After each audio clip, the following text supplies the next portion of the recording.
Bonjour à tous, j'espère que vous allez tous très bien.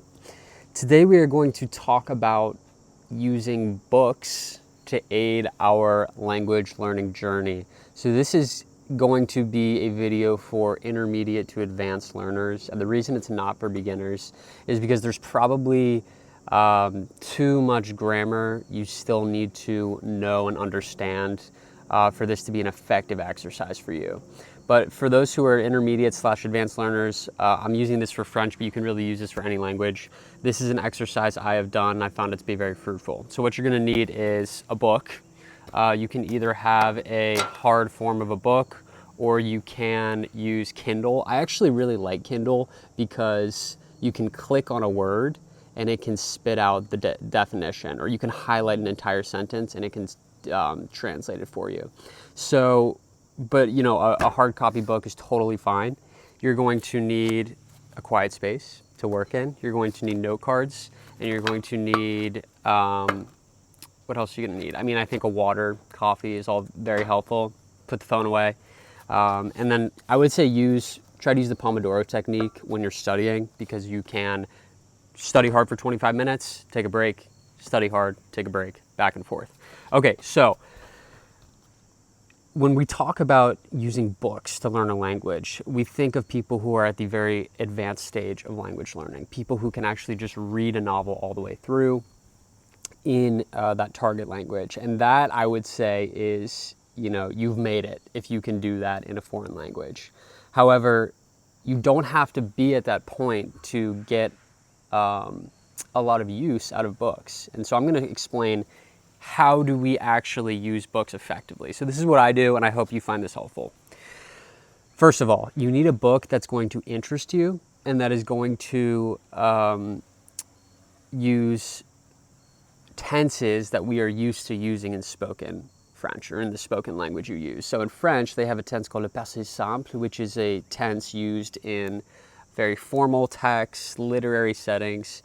But you want to find books that use a lot of the present tense, the perfect tense, the imperfect tense, because that is actually way more applicable to everyday parlance, right? So finding books maybe you've already read before that have been translated into French is a good place to start.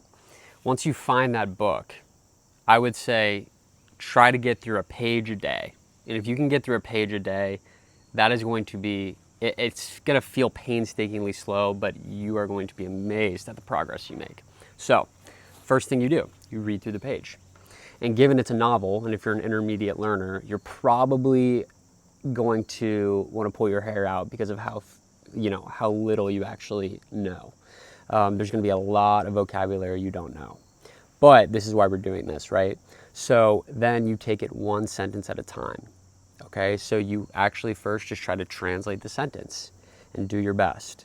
At that point, you can either highlight it or you can type it into a translator app. Again, I find DeepL, DEEPL.com to be the most effective translator out there, because you can even click on a word and it will give you example sentences, that sort of thing. So let's take this sentence right here. In French, le cuir souple épouse la forme de mes pieds. The soft leather conforms to the shape of my feet. So you are going to write the English translation on one side, okay? And you are going to write the French on the back side. And you are going to do that for the entire page. But once you make that note card, reproduce it, right? So the soft leather conforms to the shape of my feet. Le cuir souple épouse la forme de mes pieds. All right, so you got to get that down. Then you review it intermittently, right? You keep coming back to it. And even within a few days, you're going to be amazed at how much you've retained. So you need to build this into your daily routine, reviewing these note cards. Next, you need to be able to manipulate the sentence. This is where being an intermediate to advanced learner is way more helpful, because you're just not going to be able to do this without a certain amount of grammar under your belt. So instead of saying the soft leather conforms to the shape of my feet, what if you tried to say the soft leather used to conform to the shape of my feet? So it would be le cuir souple épousé, right, instead of épouse. So this is what we would try to do with each sentence. We try to manipulate it a little bit, try to come up with a scenario, like a relevant scenario to you where you're actually going to say that, and continue to do that with each sentence. And the more you do this exercise, the more vocabulary you're going to have under your belt. So I hope this has been helpful for you. It's a pretty simple exercise, but just to recap, you read through the page, you try to translate it, go sentence by sentence, try to translate, put the English on one side, the French on the other side, or whatever language you're learning.